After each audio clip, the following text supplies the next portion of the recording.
Morning peeps, hope we're all doing well.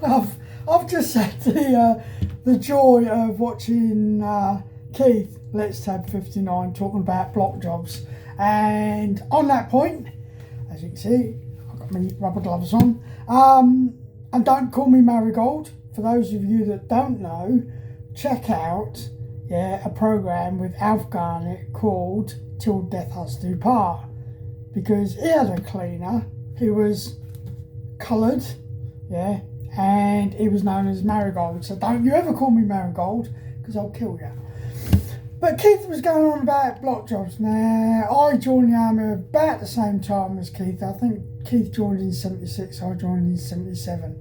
And when I got to my depot in Arborfield, we were actually started off in the spider blocks in a place called Bailey Barracks, in Arborfield, where the Remies training battalion used to be. Now, we were in there for a couple of weeks, and while we were in there, like I say, it was the old spider huts, as they were known as, which were old wooden billets, and everything was wooden, including the floor. Now, Keith went on about lino on his floor. Now, we had wooden parquet flooring in ours, and like Keith said, we used to have to mop it or brush it, mop it, then wax it, then get the old bumper out, which was a big metal thing, for buffing up the floors. And would you believe, we even had to try and buff the ceiling. Now, trying to hold this thing up, these things weighed a ton, they really did, and we had to buff the ceiling as well. But block jobs, like Keith was saying, it was all to do with learning how to take care of yourself, learning about your hygiene, working as a team, which is a big thing. You had to work as a team to do your block jobs. So you get some guys would be doing the ablutions, other guys would be doing the corridors, other guys would be doing the windows. Windowing was a big thing, and this was before health and safety. So you would be hanging outside the window that cleaned the outside of the windows using windowing. Brasso, which we used for our uniforms, would also be used for things like the door, the window catches. As Keith said, they used to be brass. So as well as using the brasso that we bought, it wasn't supplied. So you'd either use brasso or Duraglit, and you'd buff everything up ready for the inspection the following day. Now, a lot of the time, as Keith was saying, you'd be doing all your block jobs the night before. So all your cleaning and everything would be done. You'd make sure your skirting boards and everything were free of dust and cobwebs, because some of the dear staff used to come round with white gloves. And I'll come on to that about Mary quarters in a moment.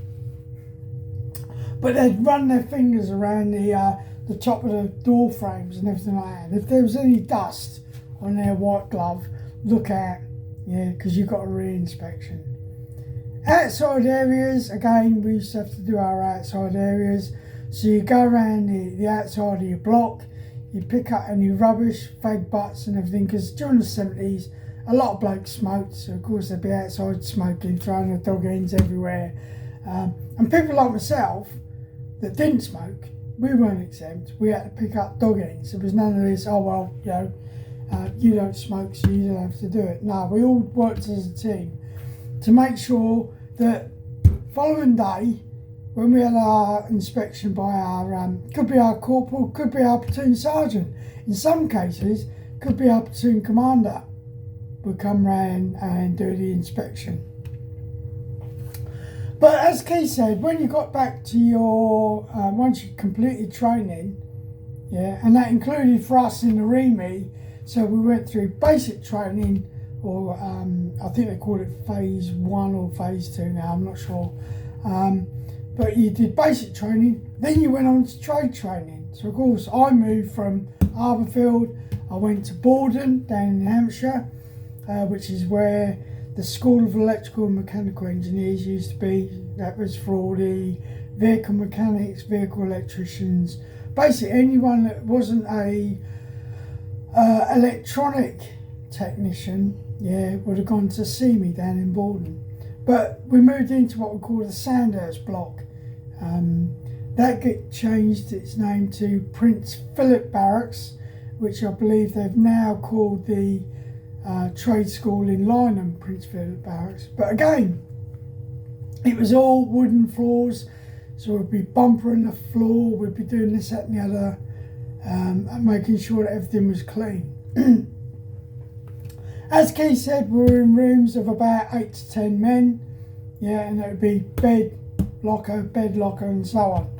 Yeah, and everything had to be uniform, even to the point of we used to have to measure the gaps between our beds and our lockers. Yeah, and sure enough, the DS staff would come around with a ruler and make sure that we got the correct spacing. But it was, one, it was to instill discipline. Two, it was to instill teamwork, and it definitely did that. Yeah, but it also was a case of us taking care of our own hygiene and making sure that we were fit and able to do what we were supposed to do. But that went all the way through my trade training time down in Borden as well. I then got posted to Jalalabad Barracks in Tidworth with 6th Squadron RCT. And yes, it relaxed slightly. We didn't have block inspections every single day, but we would get a block inspection at least, I would say, once every fortnight or once a month. But we'd know it was coming, and again, we would all sort out our rooms. You know, the room I was in, it was an 8-man room, but there was only 4 of us in there. So we'd have 2 lockers each and a bed, and we'd shift things around, and we bought a sofa and everything like that. But we had to make sure that our rooms were completely clean and tidy. So when I got married in '82, moved out to Germany. Yeah, I moved into, originally I moved into what they called a private hiring, and this was a flat that was above an Aldi market in Schloss Neuhaus in Germany. Yeah, there was no block inspections or anything. Yeah, but because I'd been indoctrinated into taking care of myself and cleaning and everything, I still used to do it. Yeah, I still used to do block jobs and everything around the house. I used to do the corridor and everything. There was two flats. The other was occupied by a German civilian. Never had much to do with him because I couldn't speak a lot of German. He couldn't speak a lot of English. But we understood one another when I'm out there mopping the landing and everything. But then I moved into a married quarter. Yeah, first one I moved into was in Senlager in Larkampstrasse. And again, it was a married quarter, it was yours, but we all used to do sort of various block jobs, you know, like the landings, the corridors, the outside areas would get cleaned, yeah, on a regular basis. And you would normally find that the RSM might turn around once in the blue moon and decide that he was going to come around and make sure that the married quarters area was clean. Yeah, you get plenty of warning about it, but again, there was no one to clean it, you had to do it. So then we would come on to what we call march outs. Now, those of us that have suffered march outs during our military career will tell you. My wife couldn't believe it, my present wife couldn't believe it, because obviously Lisa wasn't with me when I was serving.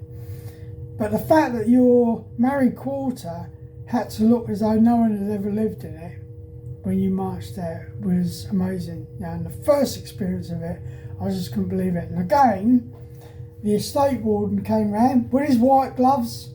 He'd go across the top of the pelmets, across the top of the door frames and everything. And if he got any dust or anything on his glove, your march out was refused.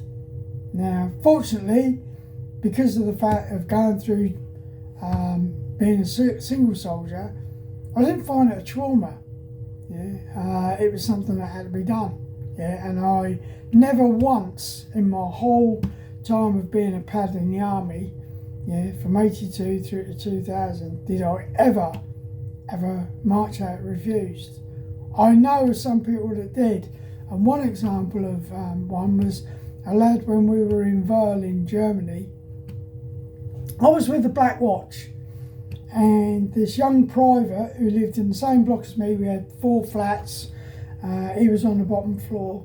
He had his march out, and there was a small stain, literally the stain was no bigger than about that, and it was in the middle of the carpet. And they refused his march out, told him it was going to get billed and he had to try and clean the carpet. So he knew he was going to get billed for the carpet no matter what, even trying to clean it, you know, it wasn't going to come out. And he was due to go in the next day. So while the estate warden's walking around, yeah, this young jock has disappeared off. No one's noticed it. And he came back in when they were stood in the kitchen, and there's the estate warden, the families officers there, and he turned around and said, right, I'm paying for the carpet, so you can keep the carpet. And the estate warden looked at him and said, what do you mean we can keep the carpet? When they walked into the living room, this jock had got a Stanley knife out, and he cut out the stain, which, like I say, was only about this big, but he'd Stanley knifed the bit of the stain that he was going to pay for. So it meant that they had to replace the carpet. I think it was a case of he knew full well, even though he was going to get billed for it, they wouldn't have changed that carpet. The people moving in would have been told, oh, there's a stain there, we'll mark it on your marching. Yeah. There was an occasion, again, it was when I was in Germany. The estate warden, there was a message went round about not stripping down cookers. Now, one of the things we used to do is, again, like I say, it had to look as though no one had ever lived there. So we used to strip down the cooker and clean it as if it looked brand spanking new.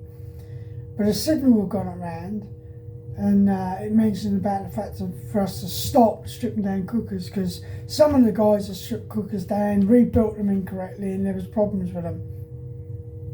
And when the estate warden came into my quarter, he looked at the cooker, he went, oh, that's looking absolutely fantastic. He said, how have you done that? So I stripped it down and cleaned it. He said, have you not seen the memo about stripping down cookers unless you're a qualified person? Well, I was an electrician. And he looked at me, he went, bugger off. And he walked away, because he knew full well, due to my trade, yeah, there was no way that there was going to be any problems with that cooker. But here I am, retired. Lisa goes off to work. We've got our daughter that lives with us. But I still do my block jobs. Like at the moment, I've got a sink full of washing up to do. I've got my cooking that I need to get prepared, ready for Lisa and Georgia coming home tonight. So I've still got that process logged in my head. And here I am. I'm now retired from the army, 25 years, yeah, but I've still got that pride in keeping things clean and tidy. And this comes back to the other video that Keith did, and I did a follow-up on it about standards and bearing, yeah. It's indoctrinated into us, yeah, and it's something that I'm extremely proud of. I don't have to worry about people coming around to my house and apologising for the state of the house, because I'll get up in the morning, do my lollipop duties, yeah, probably do a bit of shopping, then I'll get on and do my block jobs, including the outside areas. I still do that, yeah, because obviously rubbish gets blown around and so on.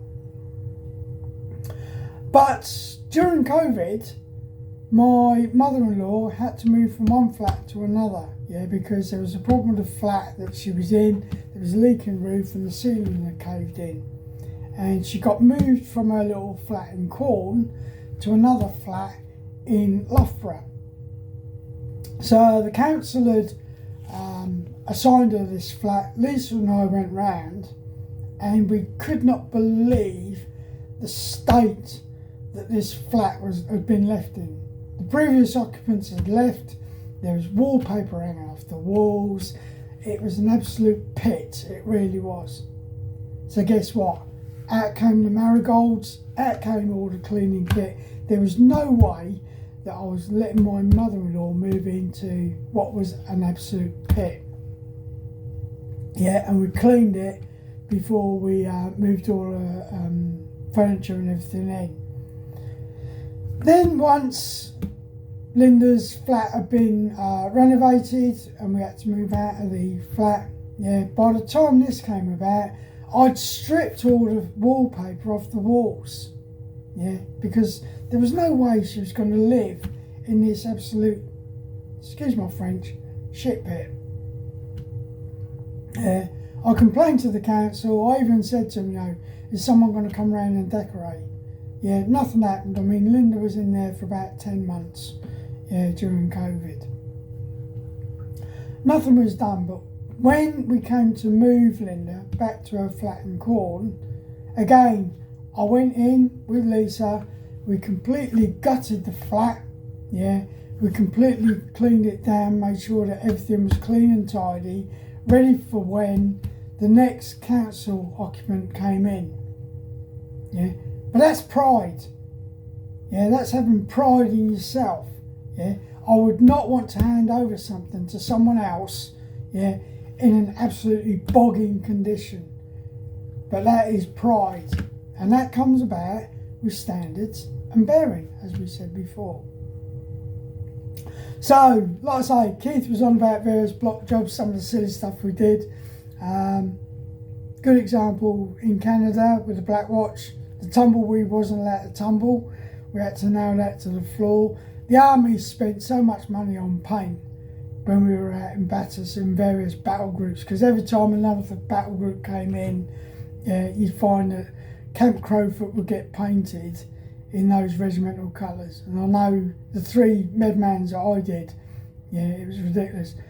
But with the Black Watch, we did an area sweep from Camp Crowfoot down to what's called the Canex, which is the Canadian version of the PX or the NAFI for us British lads. But again, like I say, it comes down to pride, absolute pride. Like Keith says, we don't know what goes on nowadays. Like I say, I left in 2000, so I've got no idea how the accommodation sits today. On the outside, when I drive around places like Tidworth, Bulford, Catterick, you know, the buildings look the same externally. What they look like inside, I don't know. But there was no cleaners or anything like that, so we had to do it. Anyway, like Keith always says, if you've come across my channel, please consider subscribing to it. We're not telling you to do it, just asking you to consider it. Yeah, you will get a personal reply from myself, yeah, if you leave a comment in there as a thank you, yeah, because that's what I'm all about being polite, yeah, and courteous. To all the existing subscribers out there, thank you very much. The channel's grown immensely, and it gives me something to do now I'm retired. Yeah, I can talk and waffle about anything, me. But take care of yourselves, stay safe, and as Keith says, I'm going to wash up. Take care, everyone. Bye.